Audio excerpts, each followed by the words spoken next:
Hey there guys, this is Jet Seekers here, and this is rather different for me. But today I'm going to be covering the Sega Dreamcast. This was Sega's last console before it solely became a software company. As you can see, just being up here for you, the Dreamcast is a nice square compact shape so you can fit into tight spots. Has a power button and open button. You can fit up to 4 controllers in there just like the N64. On the back, you've got power and AV, and also over here, something that the Dreamcast was well noted for was an online modem, so you could play against your buddies online. Although only a few games used it, but when it was used, I hear it was used well. Like in football games, this football game that is better than Madden. And also a very famous RPG called Phantasy Star Online, well, famous in respect to the Dreamcast. The Dreamcast itself, the specs that I have acquired for it, it has a 200 MHz SH4 processor with 128-bit vector graphics engine, and can display 16.78 million colors. For audio, it has a Yamaha AICA processor with a 32-bit ARM7 RCSI CPU operating at 45 megahertz. This is all just stuff I pulled off of Wikipedia. As for the controller, the Dreamcast controller was actually a logical step up from the Saturn controller. The Saturn 3D controller, that is. Here you have 2 slots, one for memory and one for any external peripherals. You could get a rumble pack or a mic for this, for online gameplay. It has 2 analog triggers on the sides, a single analog stick, much like the Sega Saturn 3D controller and the N64 had, only this one's formatted much better. A 4-directional D-pad, which can actually go 8 directions, which looks more like a Super Nintendo, and 4 diamond-shaped buttons rather than 6, much like the Super Nintendo kind of format. Now, I mentioned that the top slot was for memory, and the memory cards that the Dreamcast use are these. These are called visual memory units. If you can see there, has an LCD screen which reflects my camera very nicely. Hello, hello. But on there, it displays gameplay information, like if you play Shenmue, it will display what buttons you need to press to do a certain attack on there.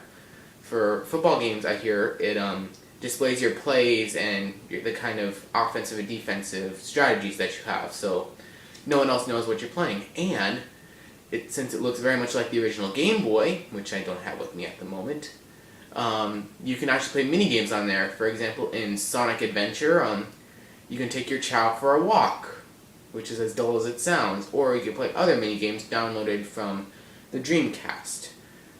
This couldn't store very much memory, but it's very functional, and it's very easy to, because it plugs into the controller itself, it is rather easy to associate a single VMU with a game, at least for me. I personally store a lot of Shenmue on here.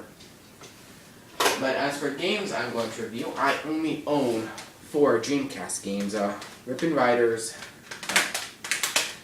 Shenmue, awesome RPG, Test Drive Rally, a very awesome racing game, and Incoming. I'm not going to review Shenmue today simply because it's a very in-depth RPG and I haven't finished it yet. So we shall be taking a look at 3 arcade titles, I believe, at least. They seem like arcade games.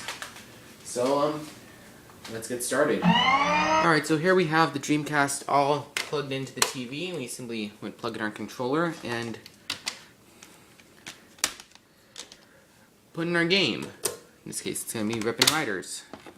Now, with the controller, like I said, the memory card plugs into memory card slot 1 like that, so you can see the LCD as you're in gameplay. So, let's play some games.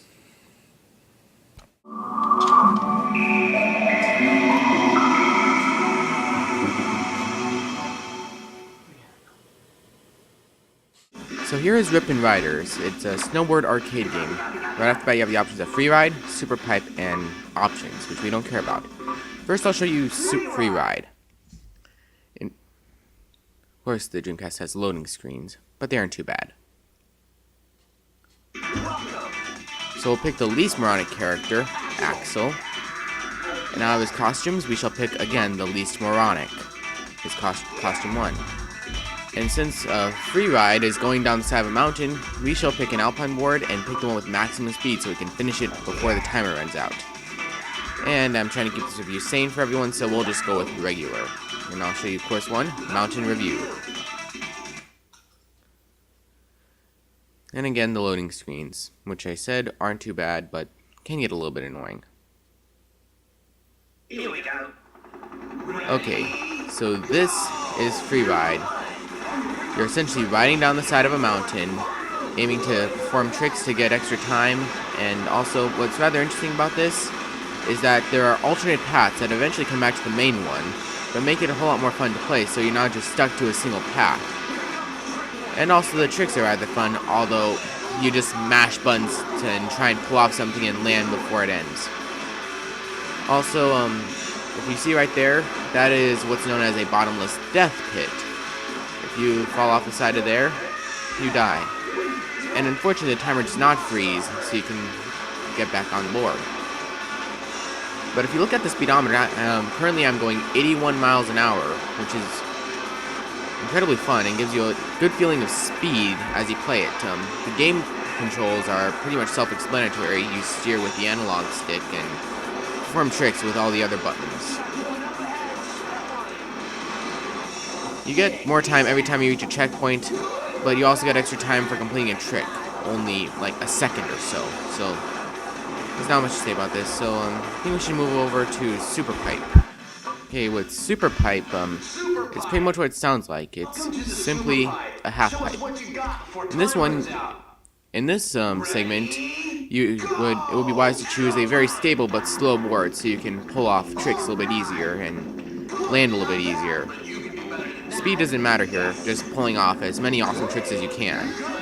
They're a little bit hard, but still not impossible. But this stage does get rather repetitive and boring.